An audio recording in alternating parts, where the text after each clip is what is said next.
Ça se passe à Boundiali. Voici la construction du deuxième plus grand palais de la culture de notre pays. Et là, comment ça avance ici? Ils ont mis l'amour dedans.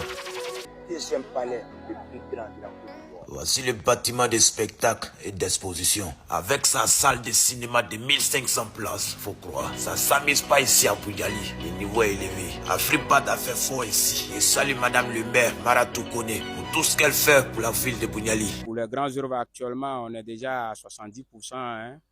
Vu malgré le temps pertinent, on avance à grands pas. On remercie beaucoup Madame le maire Mara Toukoune de nous avoir d'abord fait confiance et nous a confié ce projet. Vraiment, on ne la décevra pas aussi et on fera de nos meilleurs pour pouvoir réaliser ce projet et puis faire plaisir aussi à toute la population de Boundiali. Sans doute, l'entreprise Afribat Côte d'Ivoire est l'entreprise qui part. Regardez comment c'est rapide, à peine d'être lancé là, l'évolution même de votre monde. Ce joyeux palais de la culture construit sur 5 hectares. Actuellement, nous sommes sur le bâtiment événementiel avec des salles de cinéma VIP. Admirez la salle d'attente. Regardez vous-même comment c'est zoo. Prends du paiement dans le pays, ça donne ça. Regardez, on aura un musée d'exposition, un magasin, un cafétéria, des restaurants, faut croire. Ça serait un palais de la culture au standard avec toutes les commodités à bord. Un palais de la culture, full option. C'est son haine qui est là. Regardez devant tout le monde, construit sur 5 hectares. Je remercie Madame le maire, Mara Toukoune, pour l'initiative qu'elle prend pour la ville de Boundiali. On aura tout ici. Et il dit Boundiali. Oui, Boundiali, ça reste dans l'histoire. Voilà la salle de spectacle et de cinéma. Et une très grande place qui peut prendre environ 500 spectateurs ici. Voilà, 500 places, vous pouvez apprécier vous-même. Et ici, c'est l'autre côté, l'écran sera, voilà, vous asseyez ici et vous suivez de l'autre côté. C'est très joli à voir. Ici, c'est le restaurant. C'est le restaurant, voilà, de toute l'administration, c'est le restaurant qui est là. Et aussi, là, l'autre côté, la cuisine. Voilà, et tout ce qui est comme pour la nourriture, tout est disponible ici. Recevez le bâtiment administratif. Lui, son match est déjà terminé. Oui, Afribat est très rapide et puis trop fort, efficace, actif. Dès que Madame le maire a déposé la pierre pour la construction du palais de la culture de Boundiali, de là, ils ont commencé en même temps au Duréa. Actuellement, nous sommes à 70% de taux d'avancement. Ça vaut même pas bonbon un an. Je remercie son excellence Alassane Ouattara, président le plus rapide, pour tout ce que vous faites pour la Côte d'Ivoire. Admirez le podium. Ouais, le podium, comment c'est grand et puis c'est beau, magnifique à voir. Regardez l'autre côté, les gens s'asseyent ici.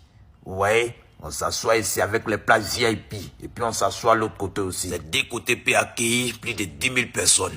L'artiste c'est ici. Vous voyez comment c'est beau. Et Côte d'Ivoire, Boundiali, nous sommes au nord de la Côte d'Ivoire, environ 660 km d'Abidjan. Faut croire. À vrai dire, l'entreprise Afribat est très rapide et très efficace. À peine le chantier est lancé, regardez où nous sommes aujourd'hui. Regardez l'évolution. J'ai aimé la sécurité du chantier. Le chantier est bien surveillé, bien équipé. Tout le monde est équipé. Regardez comment c'est beau à voir. Et c'est la même entreprise Afribat qui a construit la mairie de Boundiali et la mairie de Man. Je suis très fier d'avoir participé au développement de notre pays et surtout la construction du centre culturel de Boundiali. Je trouve ça magnifique et je remercie Madame le maire Mara Toukoune pour ce qu'il fait pour la commune de Boundiali. Je remercie le président de la République, son Excellence Alassane Ouattara, et je remercie aussi l'entreprise Afribat qui nous a permis d'être ici. La famille, vous savez, parmi les choses que j'apprécie beaucoup en Côte d'Ivoire, il y a d'abord le fait que lorsqu'ils mettent les projets sur pied, ils réussissent à concrétiser ces projets-là. Ce n'est pas comme dans certains pays où on verra des maquettes, on va voter des budgets, mais on ne va jamais voir les projets finis. Et je peux citer tellement de projets de la sorte ici au Cameroun où on a voté les budgets, mais on n'a jamais vu les réalisations. Voici par exemple le palais de la culture de Boundiali. Voilà un projet qui a été mis sur pied il y a de cela quelques années. Aujourd'hui, on voit le résultat. Aujourd'hui, on voit comment ça fait le bonheur, la joie de tous les Ivoiriens, les amis. Ça, c'est la preuve qu'un État travaille. Ça, c'est la preuve qu'un État est simplement dynamique. Et aussi, il y a une remarque que j'ai faite. Dans ce site, il y a beaucoup d'Ivoiriens qui travaillent. C'est à croire que voilà, le projet a été mis sur pied par un Ivoirien.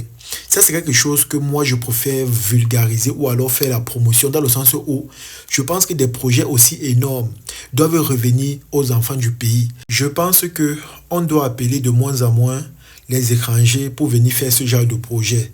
Parce que vous le savez très bien, en Afrique, lorsqu'on a des projets énormes ou alors des projets gigantesques, forcément, on va toujours se référer vers les Occidentaux en se disant que voilà, ils ont plus d'expérience, ils ont plus de maîtrise. Et pourtant, ici, là, chez nous, il y a des gens qui fréquentent, qui font des grandes écoles et qui ont de l'expérience, mais malheureusement, on ne les appelle pas. Vous allez voir, lorsqu'il faut faire les routes, on appelle les étrangers. Lorsqu'il faut faire les infrastructures importantes et nécessaires pour le pays, on appelle toujours les étrangers. Et c'est comme ça que ceux qui se sont formés, ceux qui ont acquis de l'expérience ici au pays, on les laisse comme ça. Parfois même, ils sont des manœuvres. Et je vous assure les amis, c'est parfois choquant, vu le parcours académique qu'ils ont fait ou encore vu leur cursus scolaire. Mais en Côte d'Ivoire, j'ai remarqué que voilà, sur ce site, il y a beaucoup plus les Ivoiriens. Comme j'ai dit, force est de croire que voilà, ce site a été donné ou encore ce marché a été donné à un Ivoirien. Et j'espère simplement que voilà, les autres pays d'Afrique voient ça. Dans le sens où je pense que dorénavant, lorsqu'on a des projets aussi importants et nécessaires, on doit donner ces marchés aux enfants du pays. Parce que c'est en faisant ça que voilà, le taux de chômage s'est réduit. C'est en faisant ça que certains parmi eux réussissent à établir des projets de vie. C'est en faisant ça que certains réussissent à sortir du chômage. Et je pense que c'est très important la famille.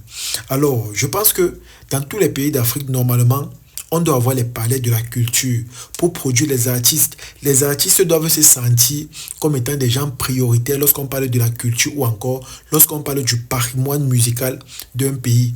Parce que généralement, dans certains pays, ce sont des choses qu'on prend à la légère. Vous allez voir, on construit les stades, on fait ceci, on fait cela. Mais lorsqu'on parle du domaine artistique, je vous assure les amis, c'est carrément pris à la légère. Ici au Cameroun par exemple, il y a juste une salle de spectacle dans la ville de Yaoundé où les artistes peuvent se produire. Et je vous assure les amis, c'est tellement choquant. Pourquoi? Parce que il y a des gens qui n'ont jamais assisté à un concert. Pourquoi? Parce que dans les différentes villes, il n'y a pas de salles de spectacle. Il n'y a pas les amis. Vous allez voir des petits endroits où les artistes partent se produire. Et pour moi, je pense que c'est quand même honteux.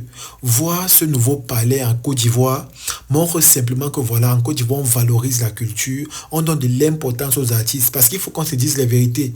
Un artiste est un ambassadeur de la culture de son pays partout dans le monde entier. À travers sa musique, on reconnaît le pays. À travers sa musique, on reconnaît la culture du pays en question. Et nous tous, nous savons que aujourd'hui, la musique ivoirienne a atteint un certain niveau que voilà, on ne saurait l'imaginer. Et je suis fier de voir que l'État ou encore le gouvernement participe à l'expansion de ce mouvement. Je suis fier de voir que l'État, c'est-à-dire contribue également à la réussite de ce mouvement-là. Ce n'est pas comme dans certains pays où, honnêtement, les artistes souffrent, ils ne s'en sortent pas et beaucoup parmi eux préfèrent abandonner la musique pour se lancer dans un métier. Imaginez, tu as une passion, tu as un savoir-faire, tu as un talent, mais parce qu'on ne te gère pas ou encore parce que l'État n'accorde pas un regard particulier à ton art, c'est comme ça que tu finis par laisser ça pour faire autre chose. Moi, je pense que c'est tellement choquant. Comme je le dis constamment, je pense que la Côte d'Ivoire nous enseigne chaque jour. Et je pense que les pays qui vont prendre en considération cet enseignement-là vont facilement avancer. Honnêtement, parce qu'aujourd'hui, quand on voit la musique ivoirienne, on voit le parcours, on voit la puissance qu'elle a sur la scène mondiale, on peut simplement être fier. Et je pense que en créant des palais, comme ce que nous voyons en Côte d'Ivoire, sur le plan économique, l'État va encore plus rentabiliser, ça va encore pousser encore plus même les artistes à l'échelle internationale à venir se produire dans les spectacles ou encore des concerts en Côte d'Ivoire. Et qui dit production de concerts ou encore de spectacles, dit augmentation des caisses de l'État. Et je pense que les Ivoiriens ou encore le gouvernement de la Côte d'Ivoire a compris ça. Et c'est la raison pour laquelle ils mettent tout en œuvre pour que la culture soit valorisée et que les artistes se sentent prioritaires. En tout cas les amis, c'est ici que s'est terminée cette vidéo. J'espère que vous avez aimé. J'espère que vous avez apprécié. Comme j'ai dit, en Côte d'Ivoire, ils font des projets et on voit le résultat final de ces projets-là. Ce n'est pas comme dans certains pays où on voit des budgets, les gens préfèrent prendre cet argent pour manger en oubliant que ces projets vont aider la population. Ce n'est pas comme dans certains pays où on voit des budgets mais on ne voit jamais le résultat. Ce n'est pas comme dans certains pays où les gens préfèrent prendre cet argent, c'est-à-dire détourner cet argent destiné à la réalisation des infrastructures seulement pour les bien-être personnel ou encore pour augmenter leur train de vie. En tout cas, moi, tout ce que je peux dire, c'est que peuple ivoirien, continuez parce que ce que vous faites là, ça inspire, ce que vous faites là, ça motive et ça montre réellement à quel point un pays peut réellement se développer s'il veut ou encore s'il est réellement engagé. Parce que vous nous montrez cela chaque jour. C'est de ça qu'il s'agit. En tout cas, partagez la vidéo au maximum et on se dit à la prochaine.